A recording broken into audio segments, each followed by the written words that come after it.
What's up guys, it's Rantium here, and today we're going to talk once more about 2.2 Lagwin. That is the name of the update that will be dropping on May 12th for Stellaris Console Edition. Now, Stellaris, if you've not seen my other two videos, check the top right hand corner of the video. Stellaris Console Edition is getting a massive overhaul, I would say akin to Stellaris 2 coming out. There are so many changes coming to the game that is a free update alongside the Expansion Pass 2, which gives you access to Synthetic Dawn on the 12th of May, and then later on down the road, access to Humanoids and Apocalypse. Now, both of those are DLCs that will be coming on later down the road, but today we're going to focus on a couple things, and it's actually part of the dev diary that was released today when I'm filming, but 2 days ago when this video comes out, and that is trade and the marketplace. These are the last two things that I really wanted to touch on with, coming up to 2.2 with the dev diaries and everything like that. Not to mention, when we begin to do more videos with Stellaris Console Edition, you'll hear me talk about a couple of these things here and there a little bit more in depth. But what exactly is trade? When you head out into the stars for the first time and you start expanding and colonizing systems, you might notice next to, and in fact in the galaxy map, you'll see these little rings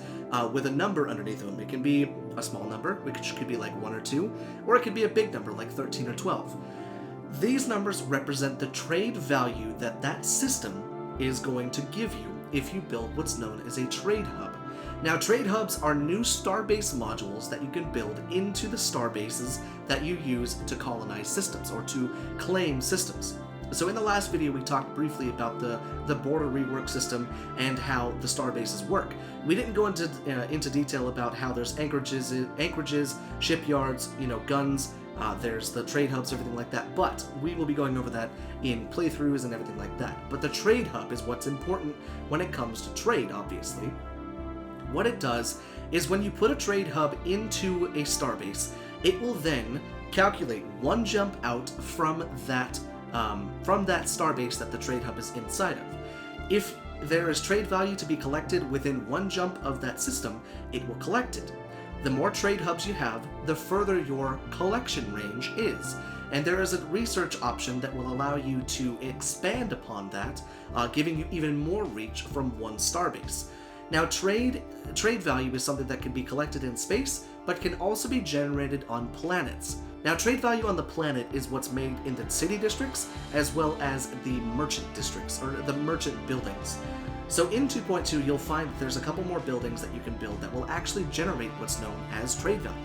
Now, why exactly do you want to build trade value up, you might be asking? Well, trade value directly relates to your energy credit balance per month.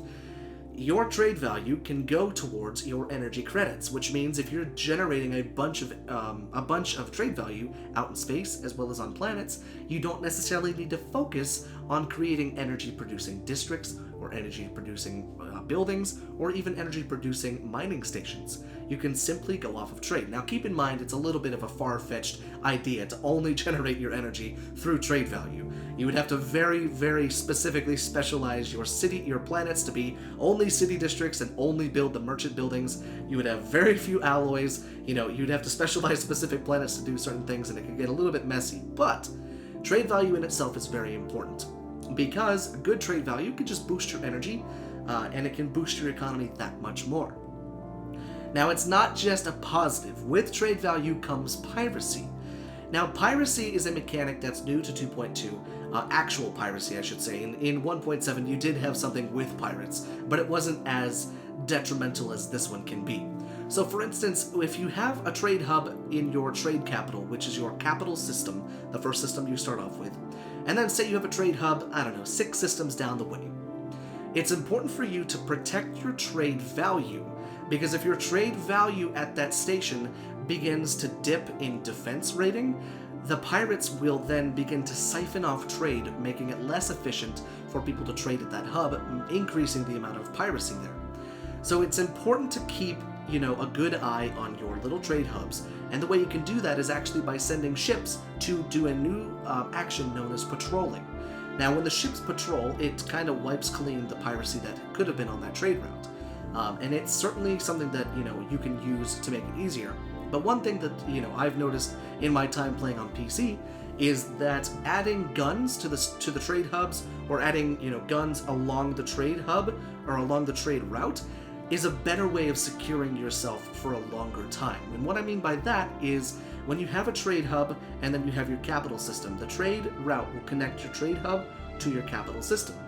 On that trade route, if there is a system in there with a bastion, with a bunch of guns or a bunch of hangars and stuff like that, you'll have better trade rating and better trade defense because they have to go through that system.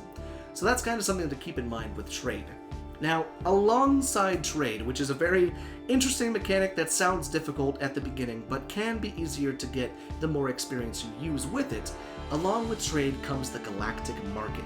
Now, I know what you might be thinking. There was a Galactic Market in 1.7, but it was fairly useless.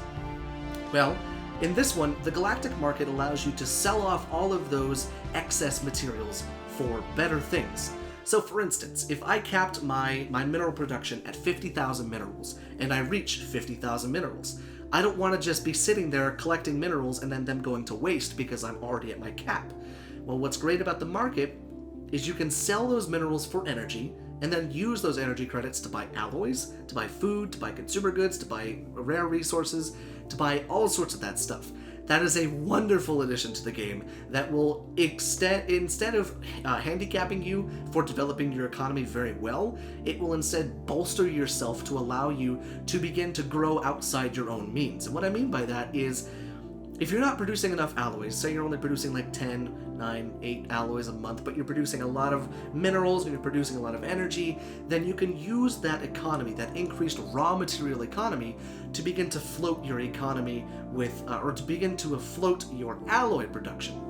Now what I mean by that is, if you need alloys to start building ships, you can trade a whole bunch of energy, buy some alloys, build some ships. Wait till the stockpile goes back up, trade some minerals for energy, trade some energy for alloys. It's a nice little cycle that you can do, and it pays very much so to have a lot of energy at hand, because then you feel a little bit more secure in knowing that if one of your resources begins to get a little low, you can always supplement it by trading on the market.